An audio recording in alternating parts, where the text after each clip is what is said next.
திரியேக தேவனுடைய நாமத்திலே நான் உங்களை வாழ்த்துகிறேன். இந்த நாளிலும் True Life Christian Missionary Church மூலமாக 4 நாட்கள் நாம் தொடர்ந்து ஒரு சத்தியத்தை தியானிக்க இருக்கிறோம். வியாழன், வெள்ளி, சனி, ஞாயிறு இந்த 4 நாட்களும் ஒரே ஒரு குறிப்பிட்ட சத்தியத்தை, அதாவது ஆவி, ஆத்துமா, சரீரம் என்கிற தலைப்பின் கீழாக நாம் சத்தியங்களை தியானிக்க இருக்கிறோம். முதலாவது அருமையான சபையின் மேய்ப்பிற்கும், சபையின் மூப்பர்களுக்கும், சபையின் அங்கத்தினர்களுக்கும் திரியேக தேவனுடைய நாமத்திலே வாழ்த்துக்களையும் ஆசீர்வாதங்களையும் மனப்பூர்வமாய் கூறி அவர்களை வாழ்த்துகிறேன், ஆசீர்வதிக்கிறேன். எனக்கு அன்பான கர்த்தருடைய பிள்ளைகளே, இந்த நாளின் தியானத்துக்கென்று நாம் 1 தெசலோனிக்கர் புஸ்தகம் 5ஆம் அதிகாரம் 23ஆம் வசனத்தை எடுத்துக்கொள்கிறோம். இந்த வசனம் இப்படியாக சொல்கிறது: சமாதானத்தின் தேவன் தாமே உங்களை முற்றிலும் பரிசுத்தமாக்குவாராக. உங்கள் ஆவி, ஆத்துமா, சரீரம் முழுவதும் நம்முடைய கர்த்தராகிய இயேசு வரும்பொழுது குற்றமற்றதாய் இருக்கும்படி காக்கப்படுவதாக. ஆமென். இந்த அருமையான வசனம் இந்த நாளிலே நம்முடைய ஆவியையும் ஆத்துமாவையும் சரீரத்தையும் முழுவதுமாக கர்த்தருடைய வருகையிலே காணப்பட பரிசுத்தமாக்குகிற ஒரு வசனமாக இருக்கிறது. இந்த கனடா பிரயாணத்தில் எல்லா சபைகளிலும் கர்த்தருடைய வருகைக்கு என்று சபையார் செய்ய வேண்டியது என்ன, நாம் தனிப்பட்ட முறையில் நம்ம எப்படி ஆயத்தப்படுத்திக் கொள்வது என்கிற தலைப்பின் கீழே ஒவ்வொரு திருச்சபைகளிலும் கர்த்தருடைய வார்த்தைகளை கொடுத்து கொண்டு வருகிறேன்.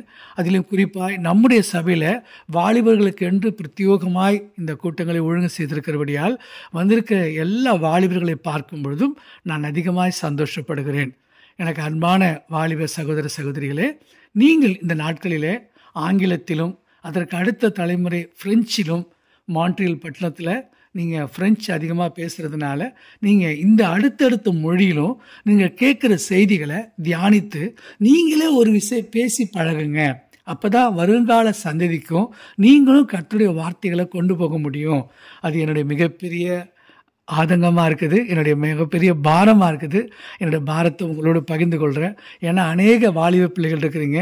இந்த வசனங்களை, வார்த்தைகளை கண்டிப்பாக அடுத்தடுத்த தலைமுறைக்கு நீங்கள் கொண்டு போங்க. கர்த்தருடைய வருகை தாமதிக்குமானால் நம்ம அத்தனை பேரும் வருகையில் காணப்பட வேண்டும். அதற்கு இப்படிப்பட்ட வசனங்கள் நமக்கு ரொம்ப ஒரு பிரயோஜனமாக இருக்கும். நம்மளை சுற்றி நடக்கிற விஷயங்கள், யுத்தங்களை கேள்விப்படுறோம். இயேசு கிறிஸ்து சொன்ன எல்லா அடையாளங்கள், அவருடைய வருகைக்கு உண்டான எல்லா நம்முடைய சூழ்நிலைகள் எல்லாமே இயற்கை, எல்லாமே கர்த்தருடைய வார்த்தையின்படி நடந்து கொண்டிருக்குது. அதை பார்த்து நம்ம பயப்படுறதை விட கர்த்தராகிய இயேசு கிறிஸ்து வாசல் அருகே வந்திருக்கிறார். ஆமென். அந்த நாட்களில் கர்த்தர் வருகிறார் என்று நம்ம சத்தியத்தை கேள்விப்பட்டோம். ஆனால் இப்போ வசனத்தில் போட்டிருக்குது இயேசு வாசல் அருகே வந்திருக்கிறார்னு. அப்போ இந்த நேரத்தில் நம்ம அதிகமாக ஆயத்தப்படுத்திக்க வேண்டியது நம்மை நாமே ஆராய்ந்து பார்த்து நல்லா நம்மளை ஆயத்தப்படுத்திக்கணும். இந்த வசனத்தில் என்ன போட்டிருக்குன்னா, நம்ம மனுஷன்னு சொல்கிறப்ப ஒரு வடிவம் மட்டும் இல்லை, நம்ம கண்ணுக்கு தெரியறது உடல் மட்டும்தான். ஆனால் அந்த உடலை உள்ளே இருக்கிறது ஆத்மா, அந்த ஆத்மாவுக்குள்ளே இருக்கிறது ஆவி. இது எப்படி நம்ம வசனத்தில் பார்க்குறோம், வார்த்தைகளை பார்க்குறோம் அப்படின்னு சொன்னால், இந்த வசனங்களில் இது 3 சேர்ந்த பிறகுதான் ஒரு மனுஷன் முழுமையாக இருக்கான். வசனம் சொல்லுது, நீங்கள் கர்த்தராகிய இயேசு கிறிஸ்துவில் முற்றிலும் பரிசுத்தமாக்கப்பட வேண்டும். முற்றிலும்னா சரீரத்தில் மட்டும் பரிசுத்தமாக இருந்தால் பத்தாது, ஆத்மாவில் மட்டும் பரிசுத்தமாக இருந்தால் பத்தாது, ஆவியில் மட்டும் பரிசுத்தமாக இருந்தால் பத்தாது. சில நேரங்களில் பார்த்தீங்கன்னா ஆவியில் நம்ம அனலாக இருப்போம். ஆமென். ஆவியில் சும்மா அக்கினியாக இருக்கும். இப்போவே கர்த்தருக்காக ஏதாவது செய்யணுங்கிற போல ரொம்ப வைராக்கியமாக நிற்போம். ஆனால் அந்த நேரம் பார்த்து மாமிசம் ரொம்ப பலகீனமாக சோர்ந்து போயிடும். அப்போ மாமிசம் பலகீனமாக இருந்தால் என்னதான் ஆவி உற்சாகம் வந்தாலும் நம்மளால் ஒன்றும் செய்ய முடியாது. பொதுவாக நான் நம்முடைய பிள்ளைகளுக்கு சொல்லிக் கொடுப்பேன், மாமிசத்தை பற்றி வேதத்தில் என்னெல்லாம் போட்டிருக்கு தெரியுமா? மாமிசமும் ஒன்றுக்கும் உதவாது. என்னங்க இப்படி திடீர்னு இப்படி சொல்லிட்டீங்க அப்படின்னு கேட்டால், யோவான் 6ஆம் அதிகாரம் 63ஆம் வசனத்தில் மாமிசமும் ஒன்றுக்கும் உதவாது, ஆவியோ உயிர்ப்பிக்கிறது.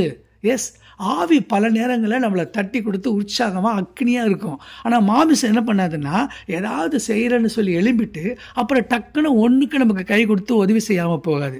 ஏன் அப்படி இருக்குது? மாமிசமோ பலவீனம் உள்ளது, ஆவியோ உற்சாகம் உள்ளது. அதுக்கு என்ன காரணம்? யோபின் புஸ்தகத்தில் பார்க்குறோம். என்ன பார்க்குறோம்? மாமிசம் இருக்கும் அளவும் அதில் நோவு இருக்கும். அப்போ அது பல நேரத்தில் பலகீனமாக இருந்தால் மட்டும் பத்தாது, அதில் சில வியாதிகள், அது இந்த கடைசி நாட்களில் உக்காந்தா வியாதி, நின்னா வியாதி, படுத்தா வியாதி, சாப்பிட்டா வியாதி. அன்னைக்கு ஒருத்தர் சொல்லிட்டு இருந்தார், தண்ணி குடித்தா கூட அலர்ஜி பாஸ்டர் அப்படின்னார். அப்படின்னா இப்போ விதவிதமான மருத்துவர்களால் கண்டுபிடிக்க முடியாத வியாதிகள்லாம் இருக்குது. இப்படிப்பட்ட இந்த மாமிசத்தை நம்ம என்ன பண்ணணும்? ஆவி அக்கினியாக இருக்குதா, ஆவி உற்சாகமாக இருக்குதா, ஆவி பலனாக இருக்குதா, அந்த ஆவியை கொண்டு இந்த மாமிசத்தை நம்ம கொஞ்சம் கண்ட்ரோல் பண்ணி எழுப்பணும். ஆமென். இன்னைக்கு முழுக்க நம்ம என்ன பண்ண போறோம்னா, சரீரம் என்கிற தலைப்பின் கீழே தான் தியானிக்க போறோம். அப்ப பலகீனம் உள்ள மாமிசத்தை, ஒன்றுக்கும் உதவாத மாமிசத்தை, அப்புறம் எதுக்குமே பிரயோஜனம் இல்லைன்னு சொல்லி வேதம் சொல்லுது. ஆனால் அப்படி சொல்ல முடியாது. ஏன்னா இப்போ ஒவ்வொருத்தங்களுமே சொல்ற ஒரு வார்த்தை என்னன்னா, இந்த மாமிசமும் ரொம்ப முக்கியமான ஒன்று தான். ஆமென். சரிப்பா, இன்னைக்கு நல்லா கவனமாக கவனிக்கிறீங்க. அதுவே எனக்கு ரொம்ப சந்தோஷமாக இருக்குது. உங்களுக்கு எல்லாருக்கும் தெரிஞ்சுக்கிறபடி முற்றிலும் பரிசுத்தம்னு சொல்கிறப்ப சரீரம் மட்டும் நல்ல பரிசுத்தமாக இருந்தால் போதாது, ஆத்மாவும் பரிசுத்தமாக இருக்கணும், ஆவியும் பரிசுத்தமாக இருக்கணும். சரிப்பா, இப்போ இந்த பரிசுத்தம்ன்ற வார்த்தை ஆங்கிலத்தில் என்ன போட்டிருக்குன்னா சான்டிஃபிகேஷன் போட்டிருக்குது. சான்டிஃபிகேஷன் என்ன? பிரதிஷ்டை, அர்ப்பணிப்பு, ஒரு ஆழமான பரிசுத்தம், மேம்போக்கான பரிசுத்தம் இல்லை, அதுக்கு மேலே. இதை நான் எப்படி சொல்லிக் கொடுப்பேன்னா, கிளீன்னஸ், ஹோலினஸ், சான்டிஃபிகேஷன். சுத்தம், பரிசுத்தம், மகா பரிசுத்தம். ஆமாம் தானே?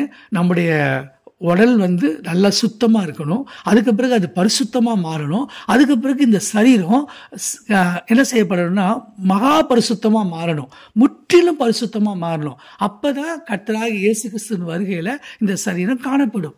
ஆமென். ஏன் பாஸ்டர் சரீரத்துக்கு இவ்வளோ கஷ்டம் அப்படின்னு கேட்டிங்கன்னா, உங்கள் சரீரம் தான் தேவனுடைய ஆலயம், அதில் தேவ ஆவியானவர் அசைவாடுறாராம். ஆமென். இதை நீங்கள் உணர்ந்துட்டீங்கன்னா என்ன பண்ணுவீங்கன்னா, இயேசு கிறிஸ்துவை போலவே நல்ல ஜெபிக்கிறப்ப மறுரூபப்படுவோம். நமக்கு என்ன கற்பிக்கப்பட்டுடுச்சு நம்ம மைண்டில்?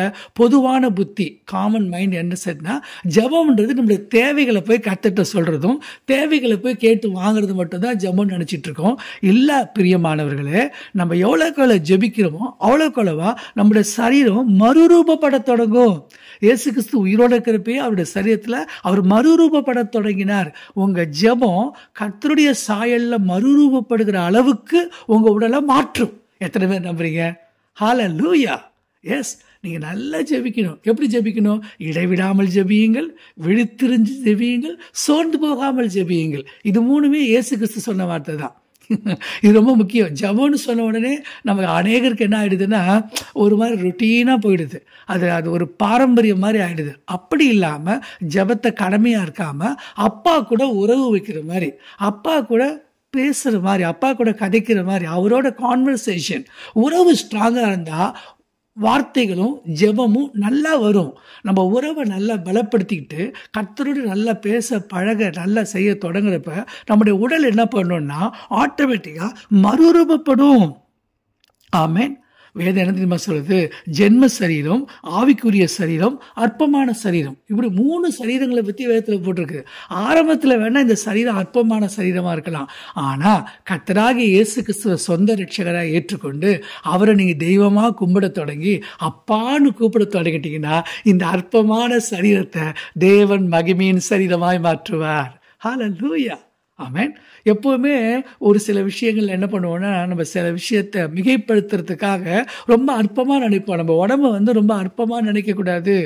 ஏன்னா இந்த ஜென்ம சரீரத்தை தேவன் ஆவிக்குரிய சரீரமாக மாத்துறாரு. நீங்கள் தண்ணீரில் முழுகி ஞானஸ்நானம் எடுத்து கரையேறி வெளியில் வரும்போது ஜென்ம சரீரத்தை அடக்கம் பண்ணிடுறீங்க, ஆவிக்குரிய சரீரம் உயிர்த்தெழுந்து வெளியே வருது. அப்போ ஆவிக்குரிய சரீரம் இது. இந்த சரீரத்தை தேவனுடைய ஆலயமாக மாற்றி நீங்கள் கர்த்தருடைய ஆலயத்துக்கு வரும்பொழுதெல்லாம் என்ன பண்ணுறீங்க தெரியுமா? அந்த ஜீவ பலியாக உங்களை ஒப்பு கொடுக்குறீங்க. ஆராதனைன்றது என்னப்பா? ஜீவ பலியாக ஒப்பு கொடுங்க. எதை? Living sacrifice. உங்கள் உடலை நீங்கள் லிவிங் சாக்ரிஃபைஸாக ஒப்பு கொடுக்க தான் நீங்கள் ஆராதனைக்கு வர்றீங்க. அங்கே வர்றோம், 3 பாட்டு பாடுறோம், ஒரு மெசேஜ் கேட்குறோம், சந்தோஷமாக இருக்கிறோம், எல்லாம் சரிதான்.